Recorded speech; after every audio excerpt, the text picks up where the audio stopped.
Welcome, everyone, and thank you for joining us for another inspiring live conversation. Today, we're delighted to be joined by Sharin Rajman, a passionate community leader whose dedication to serving others has earned recognition through the Unsung Heroes Award. Beyond her community work, she has also stepped forward to contest the local government elections, demonstrating her commitment to creating positive change on an even greater scale. In this conversation, we'll explore the journey that inspired a passion for service, the projects that have made an impact in a community, the challenges she has encountered, and a vision for the future. We'll also discuss the importance of accountable leadership, community engagement, and what she hopes to achieve if entrusted with public office. Whether you're interested in leadership, community development, or learning more about the people working to make a difference, this promises to be an engaging and informative discussion. Let's welcome Sharin Rajman to the show. How are you, Sharin?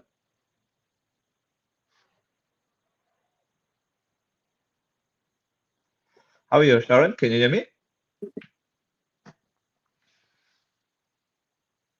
Thank you for the intro.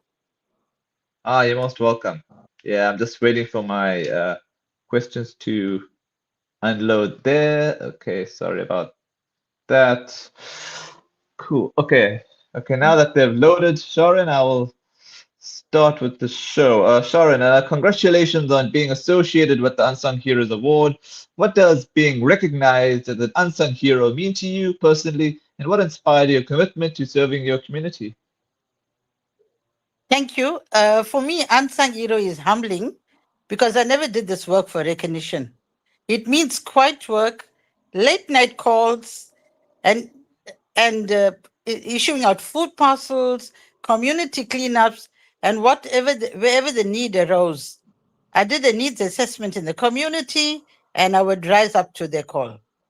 My commitment was inspired by my very own upbringing, seeing how much change can make in one person's life and simply show up consistently.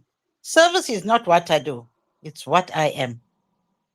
I Wow. love serving the community as I have a passion to make a difference in people's lives.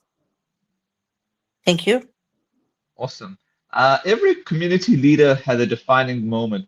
Can you share an experience that motivated you to dedicate your time and energy to uplifting others? I didn't hear that question. Sorry. Oh, sure, no problem. That every community leader has a defining moment. Can you Okay. share an So, experience that motivated you to dedicate your time and energy to uplifting others? so my defining moment was when we had the floods, 2022. There was a family from Clearwood that actually approached me through the groups, the community groups. They contacted me, and it was a family of a mom and five children, a widowed mom. They were sleeping on the floor on a mattress. Oh, And when the flooding happened, the entire bed was soaked in water. And she appealed to me. So I had I've got spare bedrooms. So I just decided, you know what? It's a spare bedroom. No one's going to use this bed. A king coil bed, I just gave it to her. I said, yeah, you can have it from our side. And that happens all the time. We get calls, people when they have no water, when the water has been shut off. I arranged with municipality to go and do a temporary connection, put a standpipe there. I actually transport water. During COVID, the security companies was working more for me than in the community, transporting meals, meals, COVID packs, and hampers, and even water till I got the permit from the CPF, from the colonel from the station, and then I drove around on my own doing this, and I did it for like 7 days a week from 9 to 5. So then you realize, it's sympathy is not enough. Action is mhm. needed. That experience taught me that leadership is not about titles; it's about responsibility, being a responsible leader and assisting the people that need assistance. Okay. True. You've chosen to contest the local government elections. What inspired you to take the step from community service into public leadership? Okay. As a community worker, you can help one family at a time, which is vital. But in Mhm. local government, you can fix a system that creates the problem. I was encouraged by residents of Ward Mm. 68 who said to me, Sharon, we need your voice inside council, not just outside. I want to take that same work ethic and give it a bigger platform to deliver and make a difference in my community's lives. Beautiful. Okay. Looking back at your work in the community, which initiatives or achievements are you most proud of? And what impact have they had on the community, on the people, sorry, you serve? So I think the most important thing is three things that stand out for me is about the youth. Although we are so rich in Ward 68 because we're surrounded by industries, but the unemployment rate is so high. We've got a lot of youth that's unemployed, and some of them have dropped out of school. They didn't complete matric, and in most courses, when they go to campus or varsity or a tertiary institution, they need matric, and no fault of this. Not everyone is academically minded, so I'd like to start like a skills development program for them, a youth center, so we can skill the unskilled and get them employed so they can self-sustain themselves. And then also they'll keep out of substance because they're not working, they're unemployed, they roaming the streets, that they just indulge in substance. So I think it has a ripple effect. And also to do holiday programs. And I'm actually very, very busy with the senior citizens, assisting the seniors, having feeding schemes for them, feeding schemes in the community, doing cleanups, and assisting the seniors with the rate, assisting them with the rate rebate application. And I've done this like over 25 years. Every year, municipality allows, if you're 60 and over and you're medically boarded, you qualify for a rate rebate from the municipality. So I book venues closest to the residents, take it around the area, and I assist them to get blank forms, fill the application, get it commissioned, and submit it and go back to municipality, pick up the receipts, and come back and distribute it to all the residents so they've got proof of whatever rebate they've submitted, the forms. And also, in the same token, SASA has changed over from the SAPO cards to the banks. So I've been very, very instrumental working in partnership with SASA, booked the community hall, invited the different banking institutions to assist the residents, not only the aged, even the youth, the physically challenged. We've been doing home visits to assist them to change from the SAPO card to the bank. And I must say very proudly, we've assisted like 97% of the SASA beneficiaries. So they all are confident that the monies are going into the bank and use the same system to do the withdrawal, not the ATM, but go to any of the till points so the fees are minimum. Thank you. Awesome. Communities today face challenges such as unemployment, service delivery, safety, and youth development. Which of these do you believe require the most urgent attention, and how would you approach solving it? So I would say, as I said, it has a ripple effect. All are linked. But if I must choose one, it is service delivery and safety. Because without reliable water, lights, refuse removal, safe streets, nothing else can thrive. My approach is practical.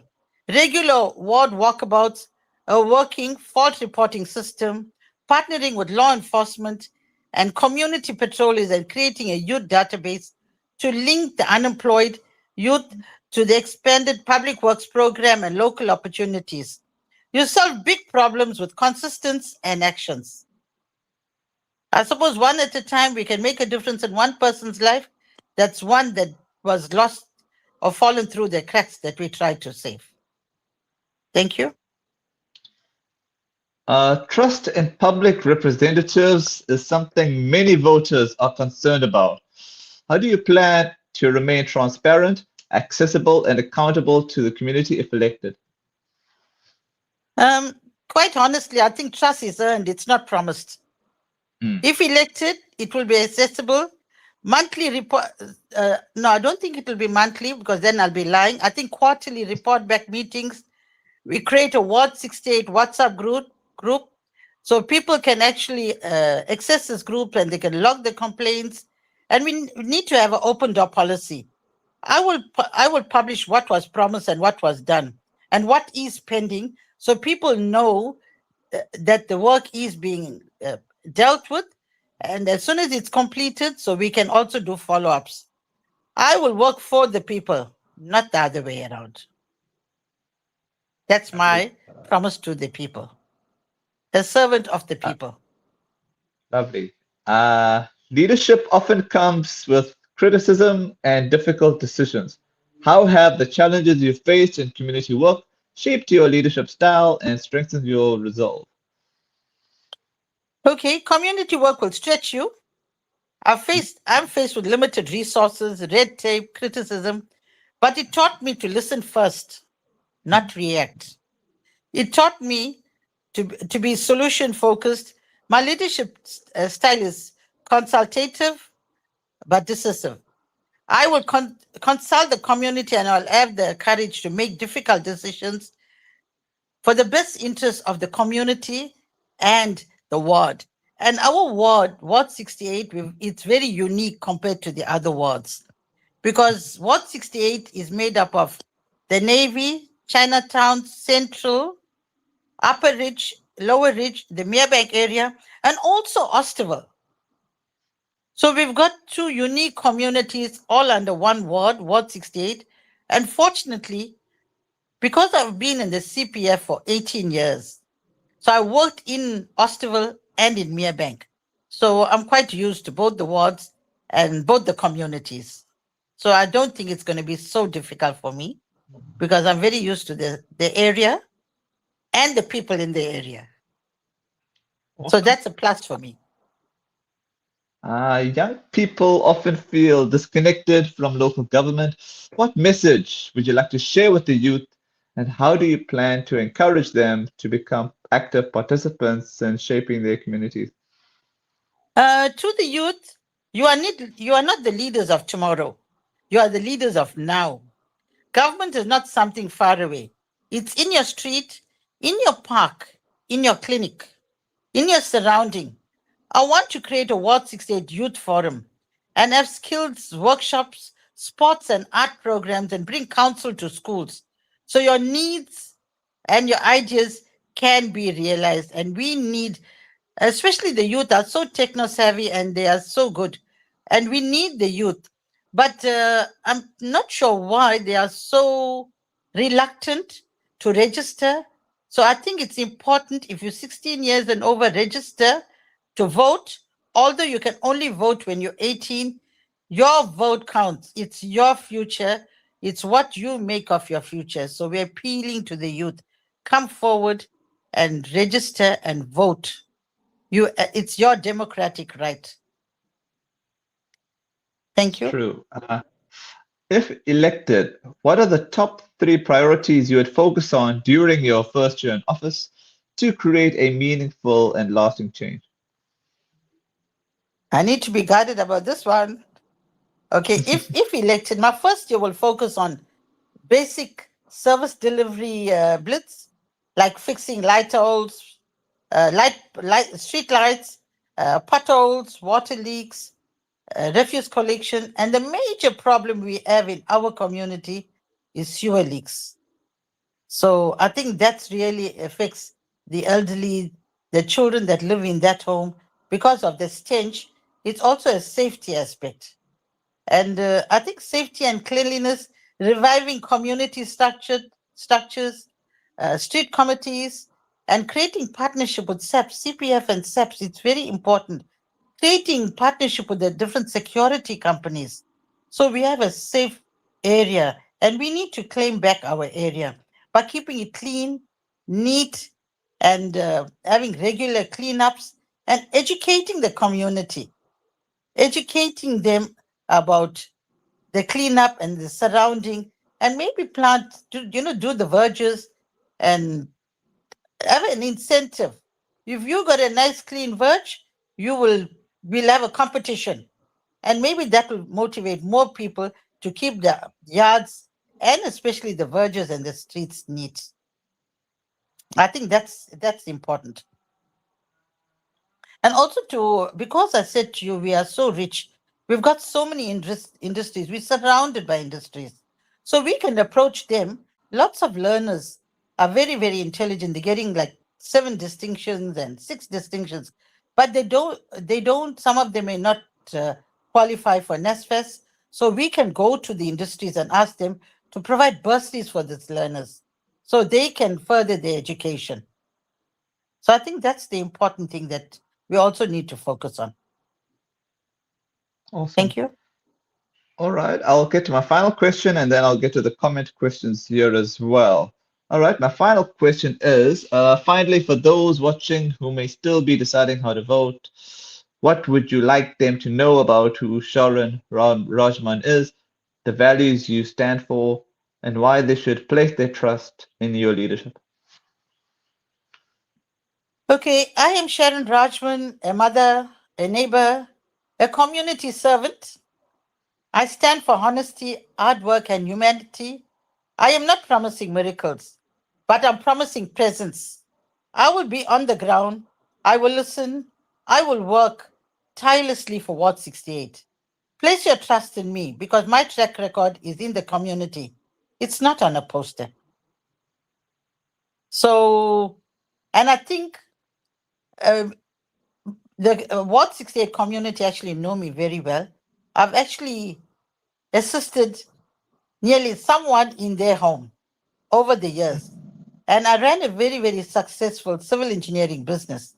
So I closed my successful business for the community work because I have a passion to serve my community. And this is what I love doing. So I think that's the important thing. You need to have a passion. You need to Mm, love doing what you're doing and don't do things for the sake of doing it. And then you can give it your 100%. Thank you. I agree. All right, we'll get to the comment questions here. This is from Resh Chitan. Community and what corrective measures can be implemented to uplift the condition? Sorry, I didn't hear that, Kristen. Oh, sorry, I said community and what corrective measures can be implemented to uplift the condition? So I think the most important thing is we need to, as I said, we need to approach the industries that surrounding us and ask them to assist our youth so they get employed, have a skills development center for them. We need an old age home so the elders are very, very uh, neglected by the children. So these are things that we can do to empower the elderly, empower our youth, and get them, to skill the unskilled. I think that's the important thing. Awesome. Sharon, thanks so much for your time. You're welcome. I hope I answered all your questions. Yeah, you did. Awesome. Okay, thank you so much, and all the best. I appreciate it. You have a good day and take care.